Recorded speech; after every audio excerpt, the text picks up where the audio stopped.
توحید یہ ہے کہ قدیم ایک ہو، یہ معتزلہ فلاسفہ نے کہا۔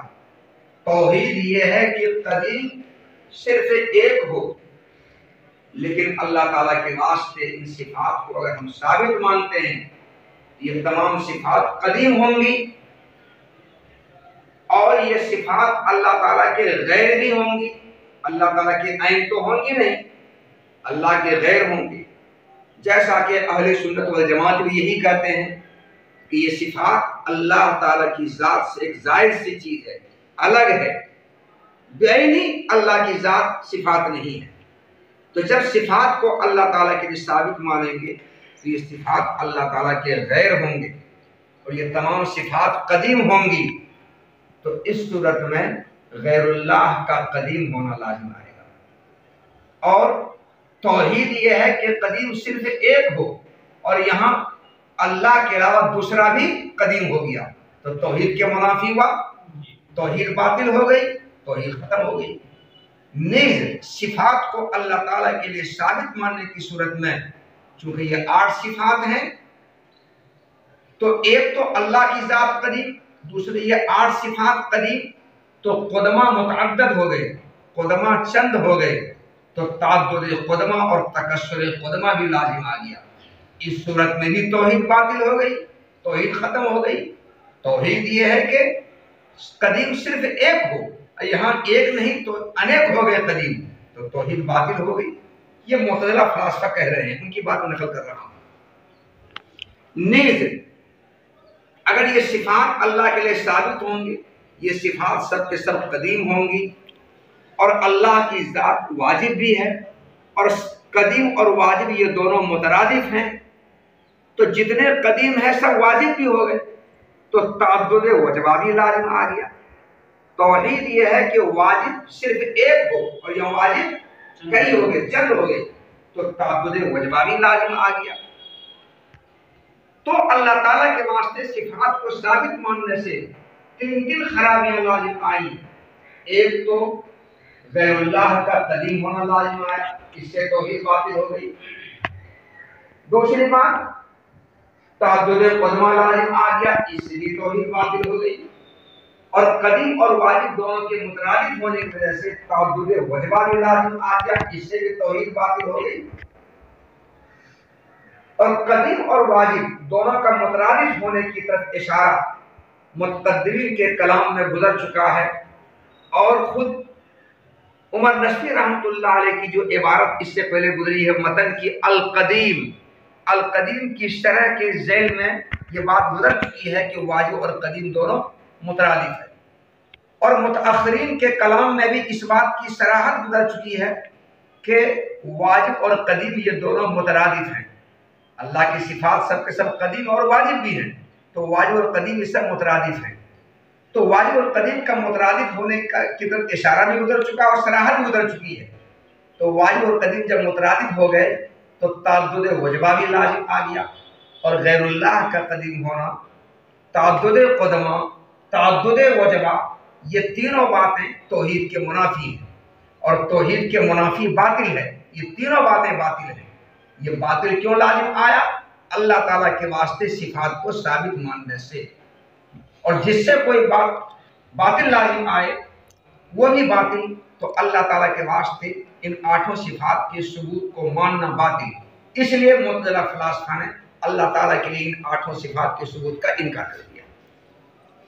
یہ دلیل پیش کی ہے معتزلہ فلاسفہ نے اللہ تعالیٰ کے واسطے ان 8 صفات کے ثبوت کے انکار کرنے کی۔ شارح رحمۃ اللہ علیہ کہتے ہیں آگے چل کر، اور اہل سنت والجماعت پر اعتراض کرتے ہوئے کہتے ہیں، اے اہل سنت والجماعت، تم نے اللہ تعالیٰ کے واسطے 8 صفات کو ثابت مان کر تعدد قدمہ کا بھی تم نے قول کیا، تعدد وجبہ کا بھی تم نے قول کیا، اور غیر اللہ کے قدیم ہونے کا بھی تم نے قول کیا۔ تینوں باتیں تم نے کہی، اور یہ تینوں باتیں تمہارے لیے جائز اور درست ہیں۔ سوچو اے اہل سنت والجماعت، ذرا سا یہ اعتراض کر رہے ہیں سوچو، نصارہ نے 3 قدمہ کو ثابت مانا، کون تین قدمہ؟ باپ بیٹا روح القدس۔ باپ کون؟ اللہ تعالیٰ۔ بیٹا کون؟ عیسیٰ علیہ السلام۔ روح القدس کون؟ جبرائیل علیہ السلام۔ تو نصارہ نے تین اقنوم ثابت کیے اور تینوں کو قدیم مانا۔ یہ کہا یہ تین اقنوم ہیں، یہ تین اصل ہیں اور تینوں قدیم ہیں۔ تو نصارہ ان تین قدمہ کے قائل ہوئے، تین قدیم ہونے کو ثابت کیا۔ تو نصارہ تین قدمہ کو ثابت کرنے کی وجہ سے تم نے اور ہم نے سب نے مل کر اس کو کافر کہا، اے نصارہ تم کافر ہو گئے۔ تو تین قدیم کو ثابت ماننے پر جب کافر قرار دیے گئے نصارہ، تو اے اہل سنت والجماعت بتاؤ ذرا سا، تم تو آٹھ قدمہ کے قائل ہو۔ کچھ لوگ صفات کو 7 ہی مانتے ہیں، اشاعرہ صفات کو اللہ تعالیٰ کے لیے 7 مانتے ہیں، 7 تکوین کو نہیں مانتے۔ ماتریدیہ اللہ تعالیٰ کے لیے 8 صفات ثابت مانتے ہیں، تو ماتریدیہ 8، اشاعرہ 7، اور کچھ جماعت 8 سے زیادہ بھی اللہ کے لیے ثابت مانتے ہیں۔ تو ہے اشاعرہ یہ بتاؤ تم لوگوں میں سے کسی نے اللہ تعالیٰ کے لیے 8 صفات ثابت مانی، کسی نے 7 مانی، کسی نے 8 سے زیادہ ثابت مانی۔ تو تین قدمہ کے قائل ہونے اور تین قدمہ کو ثابت ماننے کی وجہ سے نصارہ کافر قرار دیے گئے، اور تم لوگ تو 8 قدمہ، 7 قدمہ، بلکہ اس سے زیادہ قدمہ کے قائل ہو گئے، اس سے زیادہ قدیم کو ثابت مانتے ہو، تم کتنے بڑے کافر بتاؤ۔ یہ اعتراض ہے معتزلہ اور فلاسفہ کی طرف سے، یہ اعتراض، اس سے بڑھ کر تم کافر ہوئے۔ جب نصارہ تین قدمہ کے قائل ہونے سے کافر ہو گئے تو تم تو اس سے زیادہ قریب مانتے ہو، اس سے بڑھ کر تم کافر ہوئے، تم مسلمان کہاں رہے؟ یہ پلٹ وار معتزلہ اور فلاسفہ کی طرف سے اشاعرہ پر ہوا ہے۔ تم یہ اعتراض کا ترجمہ دیکھو، ان کی دلیل دیکھو پہلے۔ وَلَمَّا تَمَسَّكَتِ الْمُعْتَزِلَةُ، اور جبکہ معتزلہ نے دلیل قائم کی، دلیل پکڑی، کس بات پر؟ اللہ تعالیٰ کے واسطے ان 8 صفات کے ثبوت کے انکار کرنے پر۔ اور جبکہ معتزلہ نے معتزلہ نے اس طور پر دلیل پیش کی کہ اللہ تعالیٰ کے واسطے صفات کو ثابت کرنے میں توحید کا ابطال لازم آتا ہے، کیونکہ یہ تمام صفات موجود ہوں گی، قدیم ہوں گی، اللہ تعالیٰ کی ذات کے مغائر ہوں گی، تو ایسی صورت میں غیر اللہ تعالیٰ کا قدیم ہونا لازم آئے گا اور قدمہ کا متعدد ہونا لازم آئے گا، بلکہ واجب لذات ہی کا متعدد ہونا لازم آئے گا۔ جیسا کہ مقدمین کے کلام میں واجب اور قدیم دونوں کے مترادف ہونے کی طرف اشارہ گزر چکا ہے، اور متأخرین کے کلام میں اس کی صراحت گزر چکی ہے۔ متأخرین کلام میں اس بات کی صراحت گزر چکی ہے یہ کہ واجب الوجود بذات اللہ تعالیٰ اور اس کی صفات دونوں ہیں، اور صفات قدیم ہیں۔ تو بتاؤ جو واجب وجود اللہ تعالیٰ اور اس کی صفات دونوں ہوں گے تو اللہ تعالیٰ بھی واجب اور صفات بھی واجب، دونوں ہوئے نا؟ تو تعدد وجبہ ہوئے کہ نہیں؟ اللہ تعالیٰ کی ذات بھی واجب اور اللہ کی صفات بھی واجب، تو وجبہ چند ہو گئے، یعنی یہ کہ واجب وجود بذات اللہ تعالیٰ اور اس کی صفات دونوں ہیں۔ اور نصارہ تین قدمہ کو ثابت کرنے کی وجہ سے کافر قرار دیے گئے، تو 8 قدمہ یا 8 سے زیادہ قدموں کو ثابت کرنے والوں کے کفر کا کیا حال ہوگا؟ پلٹوار ہے نا، 8 قدمہ یا 8 سے زیادہ قدموں کے ثابت کرنے والوں کے کفر کا کیا حال ہوگا؟ یعنی اس سے بڑھ کر تم کافر قرار دیے گئے، کہاں رہا تمہارا ایمان؟ تم مسلمان رہے کہاں؟ یہ معتزلہ کی طرف سے دلیل ہے اللہ تعالیٰ کے واسطے صفات کے ثبوت کے انکار پر۔ شارح تبرانی رحمۃ اللہ علیہ کہتے ہیں کہ معتزلہ کے اس استدلال کے جواب کی طرف معتزلہ نے اشارہ کیا ہے اپنے مدد کی اس عبارت سے، وَهِيَ اللَّهُ وَلَا غَيْرُهُ سے۔ معتزلہ نے جواب یہ دیا، معتزلہ نے یہ کہا متن کے بارے وَهِيَ اللَّهُ، ہِیَ ضمیر لوٹ یہ صفات کی طرف، وَالصِّفَاتُ اللَّهُ اور ہوا کی ضمیر لوٹ یہ اللہ کی طرف، وَالصِّفَاتُ اللَّهُ لَلَّهُ، کیا بات ہو جائے گی؟ وَالصِّفَاتُ لَلَّهُ، ان صفات بیرونی اللہ تعالیٰ نہیں ہے۔ اس کے بعد وَلَا غَيْرُهُ،